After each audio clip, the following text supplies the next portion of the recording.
नमस्कार।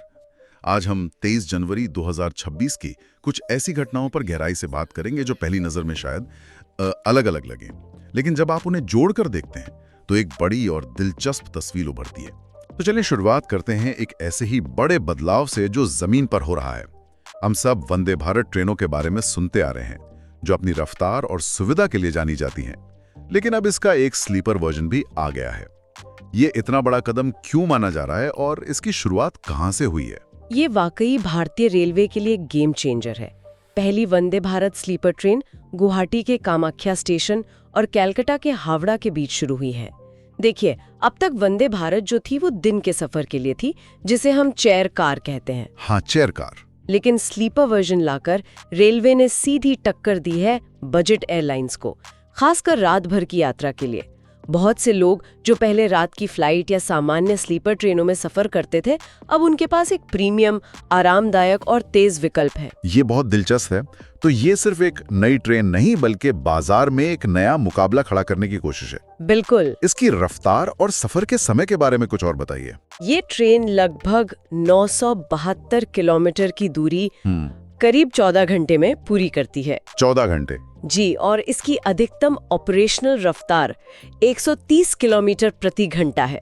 सोचिए, रात को आप आरामदायक बिस्तर पर सोएं और सुबह अपने शहर में हो, बिना एयरपोर्ट की भाग दौड़ के। सही बात है। ये उस यात्री वर्ग को वापस ट्रेन में लाना है जो बेहतर अनुभव के लिए हवाई यात्रा की तरफ चला गया था। 2019 में जब पहली वंदे भारत दिल्ली वाराणसी रूट पर चली थी, तो उसने दिन की यात्रा को बदला था। अब ये स्लीपर वर्जन रात की यात्रा को बदलने की क्षमता रखता है। जमीन पर रफ्तार बढ़ाने से लेकर अब आसमान की तरफ नजर डालते हैं। भारत की अंतरिक्ष क्षमताएं लगातार बढ़ रही हैं। इसी सिलसिले में आंध्र प्रदेश के होप आइलैंड पर एक सैटेलाइट लॉन्च सुविधा विकसित करने की खबर है। किसी द्वीप पर यह सुविधा बनाना क्यों अहम है और होप आइलैंड ही क्यों? ये एक बहुत ही रणनीतिक फैसला है। होप आइलैंड जैसी जगह सैटेलाइट लॉन्च के लिए बेहतरीन होती हैं। पहली वजह, ये पूर्वी तट पर है, तो जब यहाँ से रॉकेट लॉन्च होता है तो उसका मलबा या कोई भी हिस्सा सीधे बंगाल की खाड़ी में गिरता है, किसी आबादी वाले इलाके पर नहीं। अच्छा, सेफ्टी के लिहाज से। बिल्कुल। और दूसरी और ज्यादा वैज्ञानिक वजह यह है कि ये भूमध्य रेखा यानी इक्वेटर के करीब है।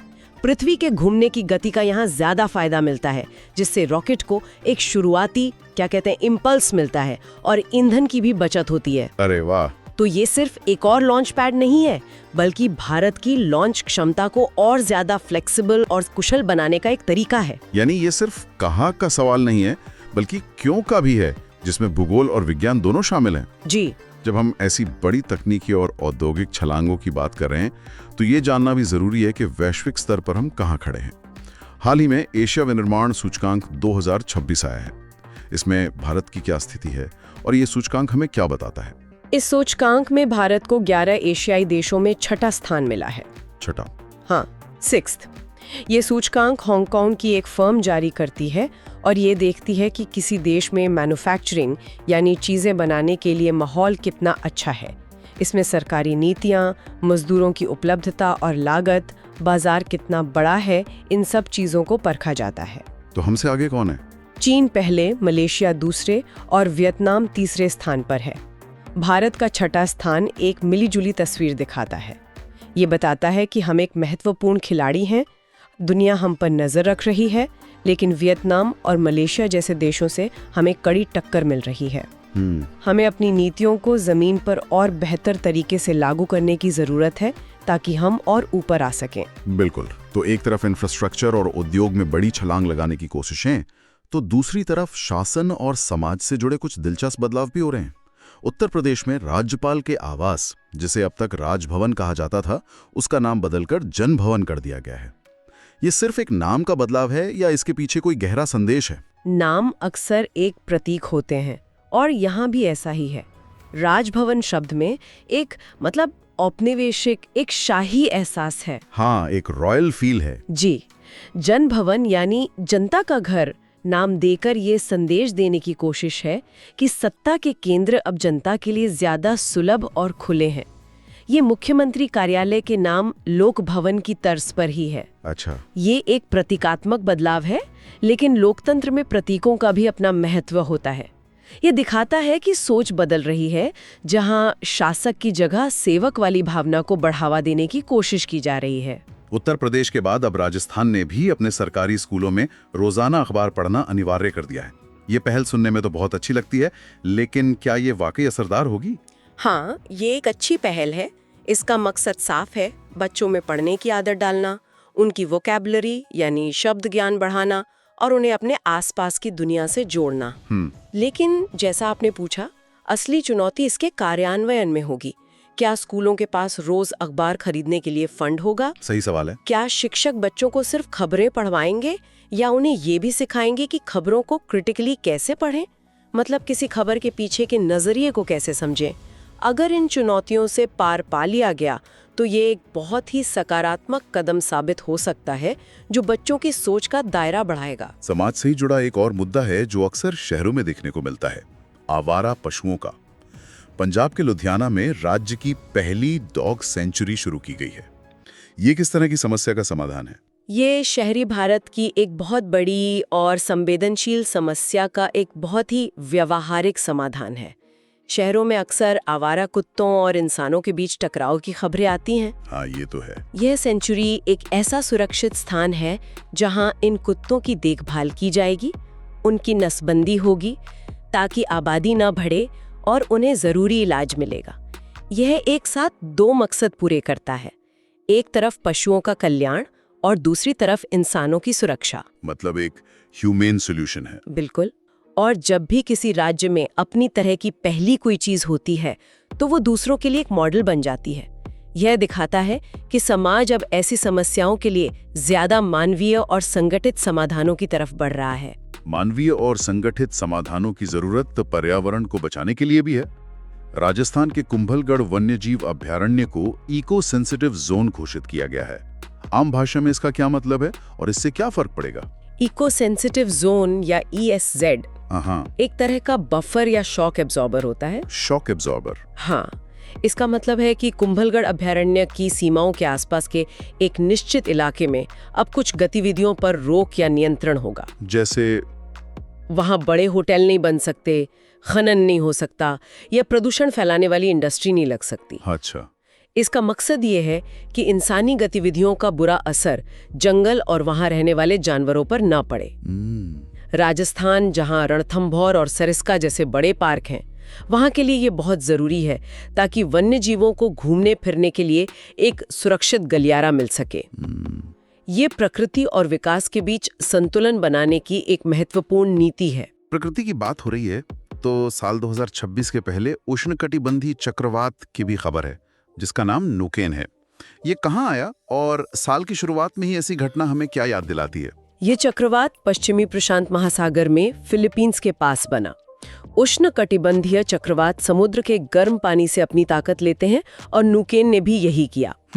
ये फिलीपींस के लुजोन द्वीप से टकराया, जिससे तेज हवाएं चलीं और भारी बारिश हुई। साल के पहले ही महीने में दुनिया के पहले चक्रवात का आना हमें जलवायु परिवर्तन की हकीकत की एक और याद दिलाता है। बिल्कुल। वैज्ञानिक लगातार कह रहे हैं कि समुद्र का तापमान बढ़ने से ऐसे चक्रवातों की संख्या और उनकी तीव्रता दोनों बढ़ रही हैं।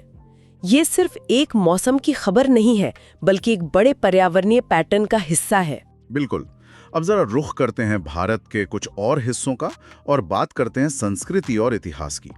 21 जनवरी को 3 पूर्वोत्तर राज्यों त्रिपुरा, मणिपुर और मेघालय ने अपना स्थापना दिवस मनाया। इस एक ही तारीख का इन तीनों राज्यों के लिए क्या महत्व है? ये तारीख इन तीनों राज्यों के लिए ऐतिहासिक है।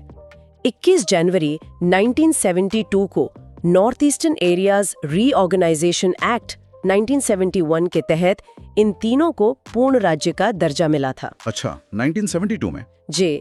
इससे पहले ये केंद्र शासित प्रदेश या अलग प्रशासनिक इकाइयों का हिस्सा थे। यह दिन सिर्फ एक छुट्टी का दिन नहीं है, बल्कि ये भारतीय संघ में इन राज्यों के पूर्ण एकीकरण और उनकी अलग पहचान को मान्यता मिलने का प्रतीक है। यह हमें पूर्वोत्तर भारत के जटिल लेकिन समृद्ध इतिहास की याद दिलाता है। और पूर्वोत्तर की बात हो और फुटबॉल का जिक्र ना हो ऐसा कैसे हो सकता है? हाँ, ये तो है। भारत की सबसे पुरानी फुटबॉल प्रतियोगिताओं में से एक संतोष ट्रॉफी इस बार असम में शुरू हुई है। ये क्यों खास है? ये 79वीं संतोष ट्रॉफी है और दिलचस्प बात यह है कि असम 7वीं बार इसकी मेजबानी कर रहा है। 7वीं बार? जी, ये दिखाता है कि पूर्वोत्तर में फुटबॉल सिर्फ एक खेल नहीं बल्कि संस्कृति का हिस्सा है। संतोष ट्रॉफी भले ही आज ISL जैसी लीग्स की चकाचौंध में थोड़ी पीछे रह गई हो, लेकिन ये आज भी राज्यों के गौरव की लड़ाई है और देश के कोने-कोने से प्रतिभा को सामने लाने का एक बड़ा मंच है। सही बात। असम का बार-बार इसकी मेजबानी करना वहाँ के फुटबॉल इंफ्रास्ट्रक्चर और जुनून को दिखाता है। जुनून की बात करें तो खेल की दुनिया में कुछ और भी रोमांचक हुआ है। लेह में छठे खेलो इंडिया शीतकालीन खेलों का शुभारंभ हुआ। यह आयोजन सिर्फ खेल के लिहाज से अहम है या इसके और भी मायने हैं? इसके मायने खेल से कहीं ज्यादा हैं। लेह, लद्दाख जैसी जगहों पर शीतकालीन खेलों का आयोजन करना एक बड़ा रणनीतिक कदम है।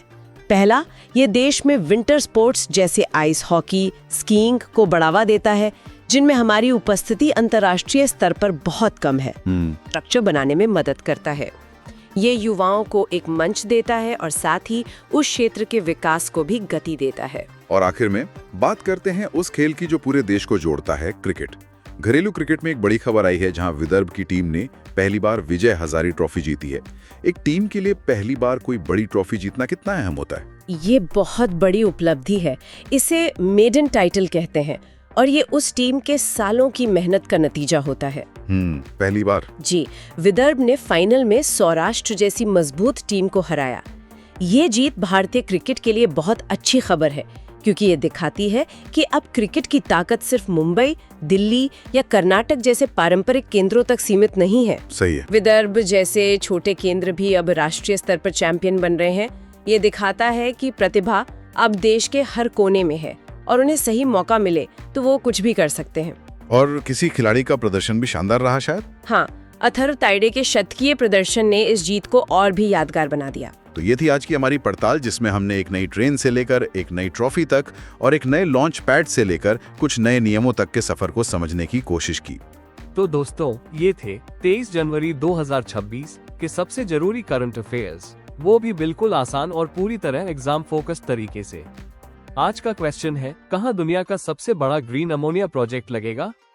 Where will the world's largest green ammonia project be set up? इस क्वेश्चन का राइट आंसर क्या होगा? कमेंट जरूर करें। अगर वीडियो अच्छा लगा हो तो लाइक करें, अपने दोस्तों के साथ शेयर करें और चैनल को सब्सक्राइब जरूर करें। इस सेशन का PDF डाउनलोड करने के लिए हमारे टेलीग्राम चैनल से अवश्य जुड़े, QR कोड स्कैन करके, या फिर लिंक डिस्क्रिप्शन और पिन कमेंट में है। मिलते हैं नेक्स्ट सेशन में। Till then, keep learning, keep growing. Thank you.